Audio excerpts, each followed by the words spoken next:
Senhor, tu me olhaste nos olhos a sorrir, pronunciastes meu nome lá na praia. Eu larguei o meu barco junto a ti.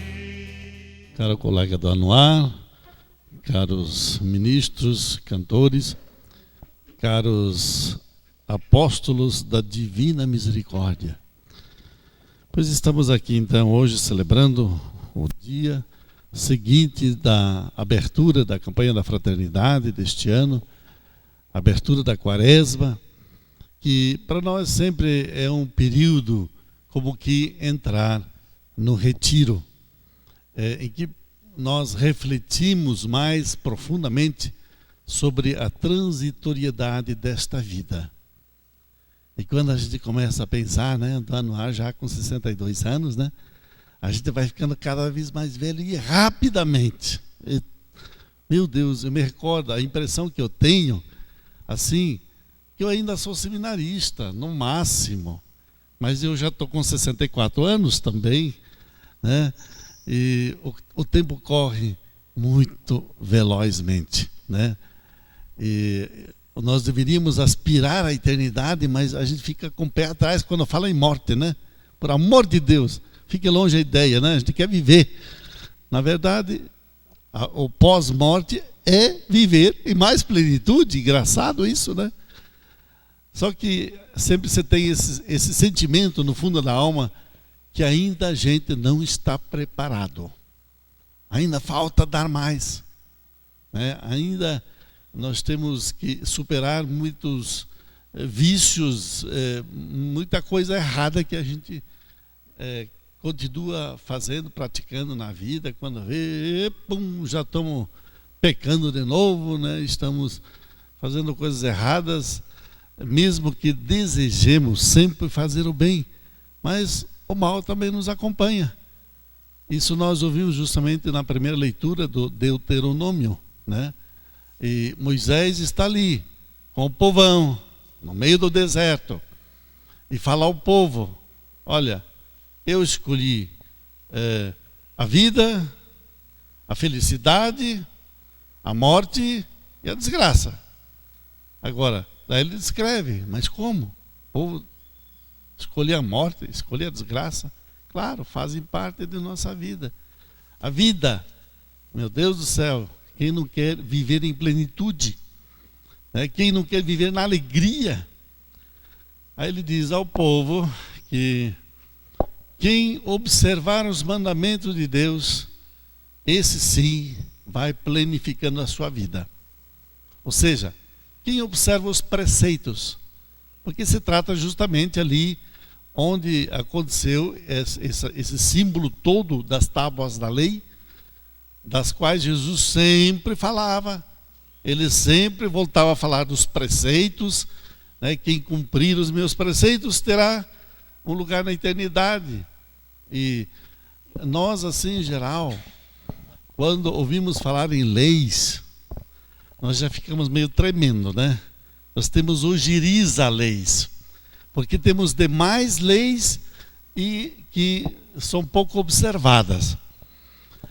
Mas se a gente pensa bem, o que foram esses 10 mandamentos que foram dados a Moisés, ou melhor, a todos nós, a todos os povos e todos os tempos, de ontem, de hoje, de sempre, essas tábuas da lei, que no Antigo Testamento representavam mais ou menos o que Jesus eucarístico representa para nós nos dias de hoje, que era algo tão sagrado.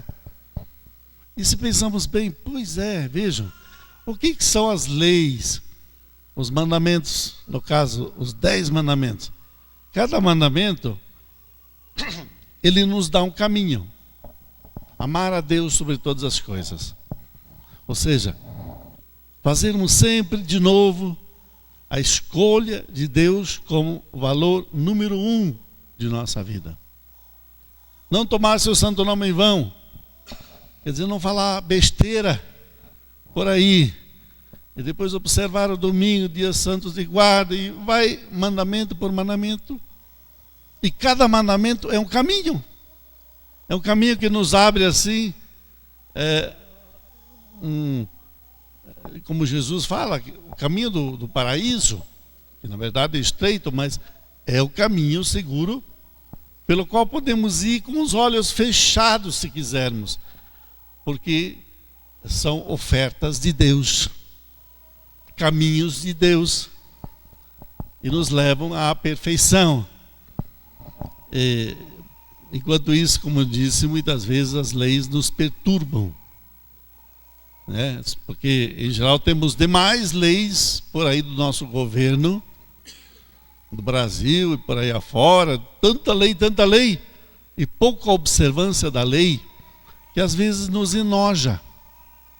Então, pouca observância, e normalmente quem precisa observá-las são aqueles que já observam, as pessoas mais humildes, né?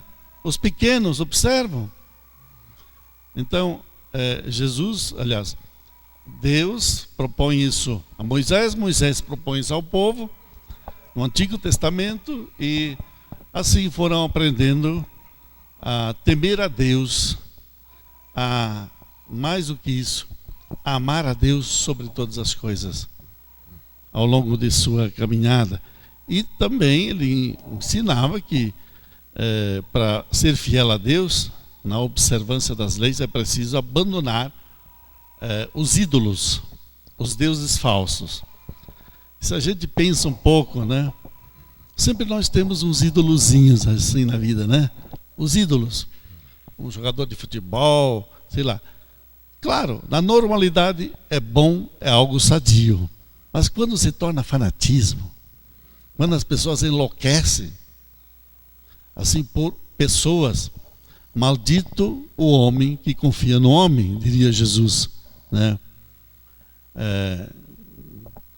Deixar de lado os nossos ídolos, ou seja, as nossas vaidades, o nosso amor próprio, a nossa soberba, que eu acho que é uma das piores coisas que pode existir num ser humano, se achar maior do que todos, acima do bem e do mal, acima de todo mundo. Então, a leitura nos convida a um caminho de simplicidade, de humildade, na observância dos mandamentos da lei de Deus. No Evangelho, Jesus está diante dos seus discípulos, seguidores de Jesus, e fala que ele deverá ainda sofrer muito, passar por humilhações, passar por dificuldades e, por fim, passar pela morte e morte de cruz. E depois conclui dizendo que quem quer ser meu discípulo, tome cada dia a sua cruz com alegria. Depois vem e segue-me. Não adianta só tomar a cruz nas costas. Hoje em dia, mais do que nunca, é preciso pegar as cruzes nas costas da gente, cada dia, mas com alegria. Essa é a parte mais importante. Se nós ouvimos o nosso simpático Papa Francisco, nas suas colocações, em geral muito simples, ou até muito caseiras assim, né? As suas colocações, ele insiste muito nessa terminologia da alegria, né? Tanto é que a sua primeira carta ao mundo se chama A Alegria do Evangelho. Quando o Papa Bento XVI, naquela época, já nos surpreendeu a todos também, porque ele era mais visto como cardeal Ratzinger, ou seja, um tipo ditador na igreja, alguém que dava castigo aos padres e não sei o quê, né, lá na doutrina da fé. E ele chega exatamente com uma proposta contrária àquilo que todo mundo imaginava dele, especialmente no Brasil e na Alemanha. Papa Bento veio com a proposta do Deus Caritas Est. Lembram? Deus é amor. Foi a sua primeira carta encíclica ao mundo. E foi interessante porque ele retomou o essencial de todo o Evangelho. E se nós vivemos o amor, diz até Santo Agostinho, ame e faça o que quiser. Portanto, o amor está no centro de tudo. Dos 10 mandamentos, né? Tanto é que Jesus resume no amor a Deus e ao próximo. E se vamos resumir mais ainda, esses 2 mandamentos, sobra só o amor. Então a essência de todo o nosso cristianismo, de toda a nossa fé, é o amor. É claro que ninguém pensa, de vocês eu sei, que é o amor da pele, aquele amor de sentimentos, aquele amor assim, humano.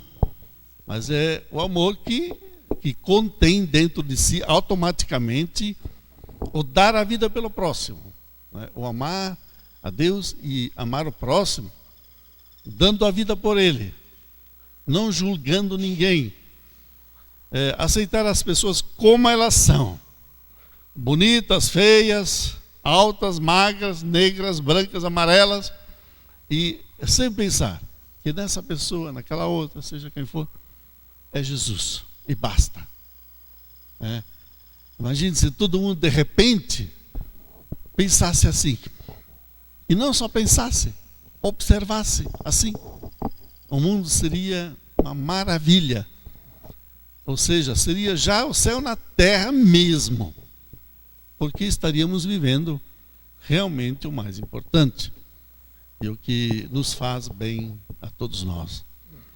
Que nesta quaresma, Deus, portanto, purifique sempre mais os nossos corações, no desejo de construir uma sociedade que seja reino de Deus, que tudo seja reino de Deus, e que todos pensem realmente assim, que Deus de fato é que está na frente de tudo. Ninguém é dono daqui, a não ser Deus. E que vivamos construindo uma humanidade onde todos têm vez e têm voz. E que nessa sociedade desapareça sempre mais o pior, o que às vezes toma conta, que deixa as pessoas tão tristes, a violência, a destruição, o ódio, o mal-estar das pessoas que não têm como direito a viver uma vida plena, com harmonia, com plenitude, na paz e na fraternidade.